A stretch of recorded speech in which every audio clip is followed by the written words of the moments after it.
ao anatin'ny vaovao manasongadina ny lafiny ara kolotsaina sy ny kolotsaina malagasy izay kosa dia nisy ny fifanakaloza-kevitra izay arahina adievitra no tanterahiny fikambanana AAM na Association Accueil Madagascar nentiny izy ireo indrindra moa nanamariana ny fitandrovana ny kolotsaina malagasy izay no azo adin'ireo tompikambana ireto aza ny fandalana ny fihavanana eo amin'ny malagasy. Fanadadiana ny anataony Marc-Antoine Setsiri Rakotarson.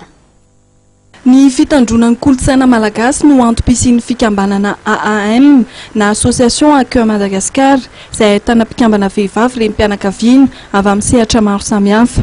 Ao anatin'izay fikasana izay indrindra ny karakaran'ireo mpikambana fifanakaloza-kevitra nataon'ireo mpikambana amin'ny AAM atao Ivandry ny arahana tamin'ny Jenerali Ramakavelo Désiré avy eo amin'ny Akademia Malagasy ny ezahana namariparitra sy nijery akaiky izay kolotsaina sy asan'ny maha-malagasy izay. Ny fototra iorenan'le fikambananay dia fikajiana ny kolotsaina malagasy ary indrindrindra fampahafantarana an'izany ho an'ny malagasy eto toerana sy ny vahiny indrindrindrindra.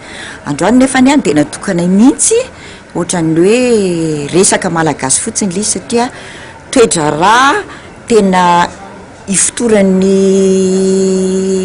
satanay koa ny hoe fandalana ny fihavanana ka ny androany zao dia ny hoe fandalana ny fihavanana eo amin'ny malagasy no nasainay mba velabelarin'ny Général de Division Ramakavelo Désiré Philippe ka mamaly ny etaetanay mpikambana zany misy koa olona nasainay eo izay mety ahazo voka-tsoa amin'ny zavatra ataonay androany. Ny tanjon'ity fikambanana AAM ity ny ahafahan'ny malagasy mahafantatra ny kolotsaina indrindra ho an'ireo taranaka faramandimby.